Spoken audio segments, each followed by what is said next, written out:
Et bonjour à tous, merci à vous d'être là pour cette nouvelle vidéo. C'est avec une lumière plus qu'artificielle que je vous prends, tout simplement parce qu'il est 19 h et que 19 h en plein hiver, il fait pas jour. Voilà, tout simplement. Vous allez me dire c'est logique, je sais, mais j'ai pas pu faire autrement, donc j'ai un espèce d'installation pour faire un peu de lumière. En plus de ça, l'halogène que j'utilise en temps normal dans mon salon, hier a décidé de plus avoir d'ampoule. Voilà, et bien sûr je n'ai pas trouvé en magasin, sinon ça serait trop simple.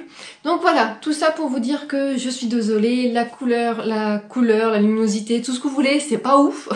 Mais normalement ça sera mieux la prochaine fois parce que j'aurai le temps de tourner de jour. Aujourd'hui je vous fais mon book haul du mois de janvier.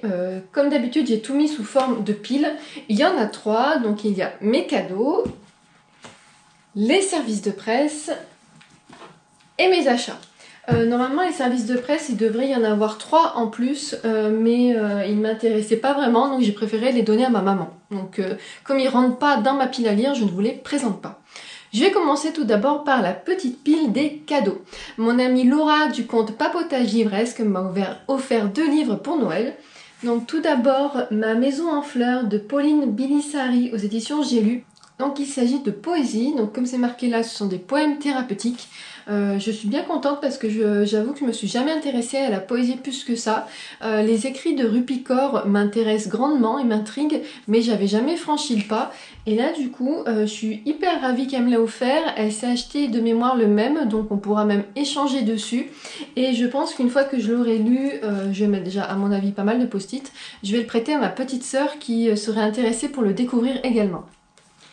Avec celui-ci, Laura m'a offert La mort de Tante Dimity de Nancy Atherton aux éditions Verso. C'est le premier livre qui intègre ma pile à lire des éditions Verso. Je suis hyper contente parce qu'en fait j'ai hésité 2-3 fois à l'acheter parce qu'il m'intriguait, les retours étaient hyper bons dessus, que c'est un cosy historique je pense qui peut me plaire. Et c'est vrai que j'avais jamais franchi le pas, je m'étais dit bon peut-être plus tard, tu verras bien. En plus, j'avais vraiment failli l'acheter au mois de décembre à un moment quand j'étais en librairie, mais comme j'étais venue vraiment pour les cadeaux, je me suis dit bon, reste focus, au pire l'année prochaine, donc en 2025, tu te l'achèteras. Et voilà, donc c'est chose faite grâce à Laura, je te remercie. J'ai vraiment hâte de le lire. J'aime beaucoup la couverture qui est pleine de détails. On a un petit manoir ici, il y a un petit lapin en peluche, il y a des oiseaux. Elle est vraiment très très belle. J'aime beaucoup le dessin. À l'arrière également, vous avez quelques illustrations. Et là, petit plus, parce que ça m'arrive pas souvent, le personnage principal s'appelle Laurie. Donc Laurie, L-O-R-I, mais ça reste une Laurie. Et ça, j'avoue que ça m'arrive pas souvent dans mes lectures, donc à voir si ça me déstabilise pas trop. Et enfin, le troisième cadeau que j'ai eu de la part de mon amie Pamela du compte La Bibliothèque du Dragon. Il s'agit de Imperator, le chat que vous adorerez détester de Beicha. C'est aux éditions Supremoca. Ou Supremocat.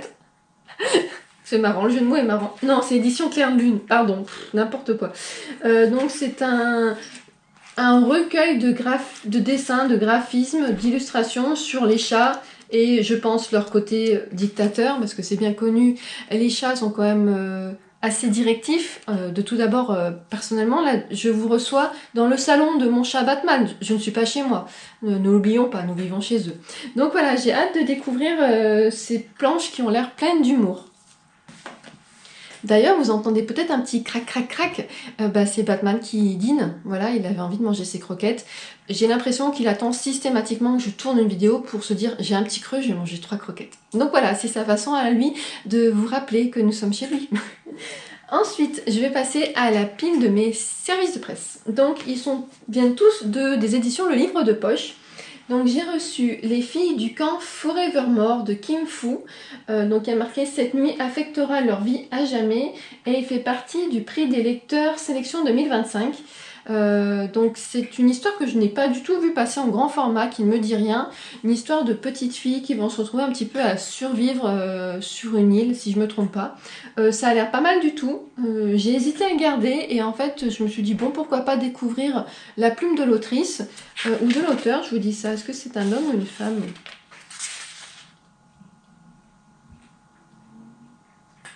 C'est une autrice. Elle a également fait un recueil de nouvelles qui n'est pour l'instant pas traduit en français.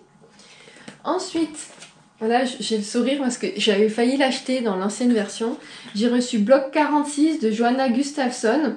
Donc ils mettent que c'est un thriller d'une efficacité redoutable. Je n'en doute pas. L'année dernière, non, il y a même 2 ans, j'ai lu L'île de Yule de cette autrice qui a été un gros coup de cœur. Ça a été un coup de cœur de 2023. J'ai adoré la plume, j'ai adoré l'ambiance. Vraiment, tout m'a plu. Vous verrez d'ailleurs que j'ai craqué pour son nouveau. Et elle avait sorti... ses anciens livres étaient en poche, mais je crois que c'était chez Hauteville. Il me semblait que c'était chez Hauteville. Et j'avais vu passer qu'ils allaient ressortir chez le livre de poche, donc c'est vrai que j'attendais avant de l'acheter. Et ben là, j'ai pu attendre parce que je l'ai reçu. J'ai également reçu Tu nous appartiens de JP Delaney, donc qui fait aussi partie de la prix des lecteurs sélection 2025. Ils ont votre enfant, vous avez le leur. Donc il me semble de mémoire que c'est une histoire d'échange d'enfants à la maternité. Je l'avais vu passer lui en grand format. Je n'ai jamais lu de livre de cet auteur. Je sais pas, pareil, homme ou femme, je vais vous dire.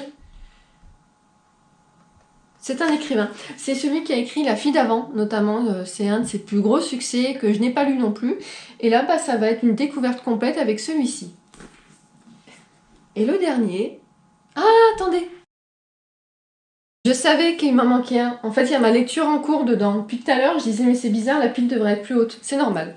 Donc, j'ai aussi reçu Stephen King, Conte de fées. Un petit bébé de 1036 pages. Il est énorme. Je vais pas le sortir tout de suite, mais je vais le lire. Je l'avais en grand format, je l'avais eu en service de presse à l'époque où j'étais encore libraire, et je vais le donner à ma maman et je vais lui proposer, pourquoi pas, de faire une lecture commune.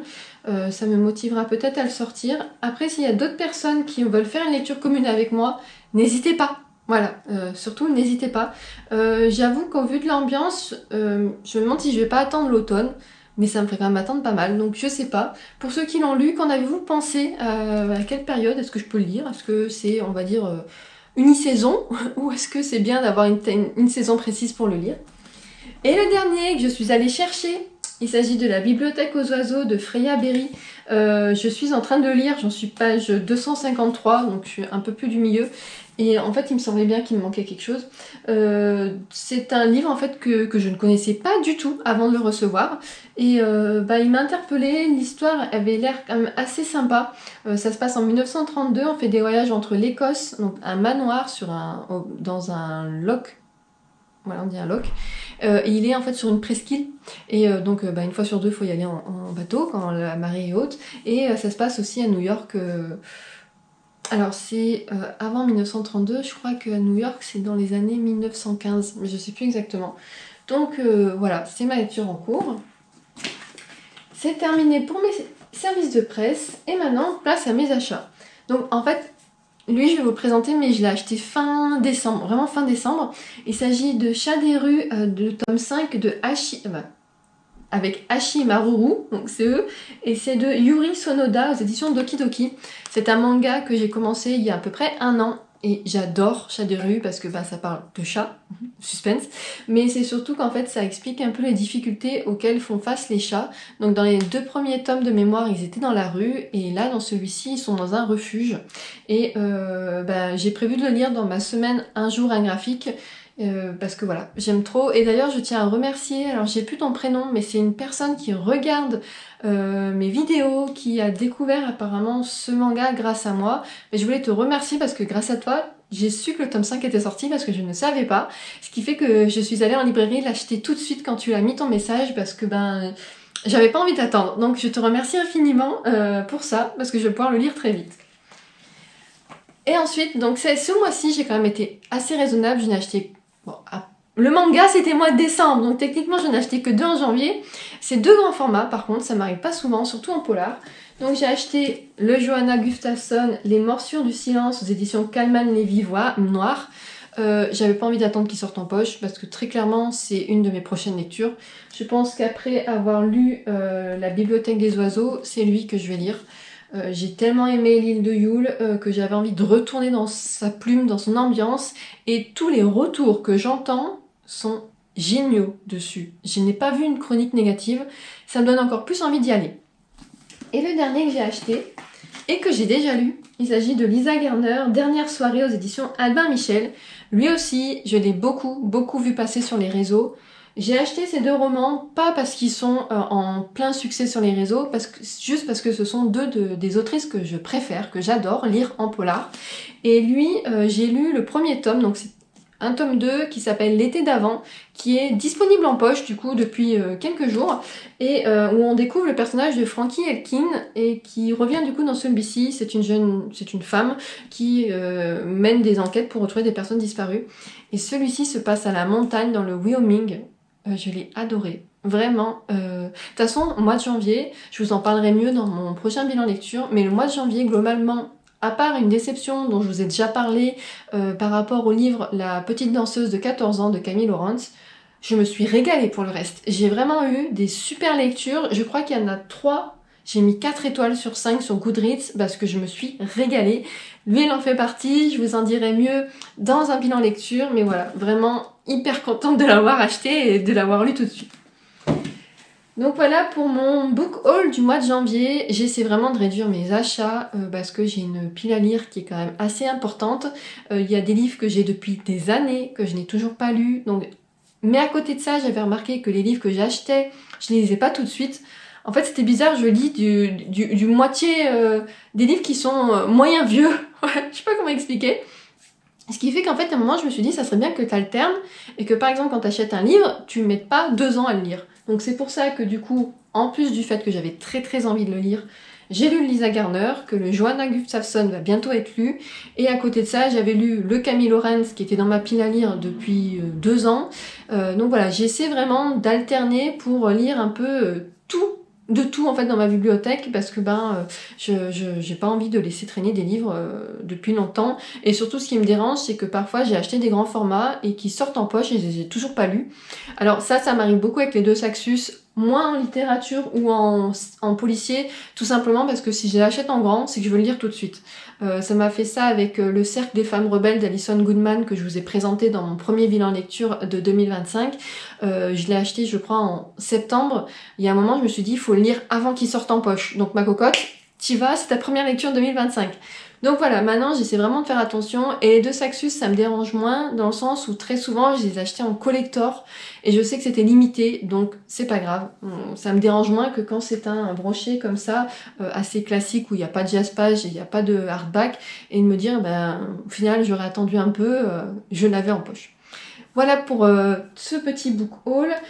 Pour tout ce qui est sorti poche, vous avez celui-ci. Vous avez également toute cette sélection qui est là. Alors lui, je sais pas s'il va sortir mieux en poche. Là, il est à 14,90. C'est pour moi un semi-poche. Je sais pas s'il est sorti en grand format avant. C'est possible qu'il soit sorti que dans ce format. Ça, c'est du poche.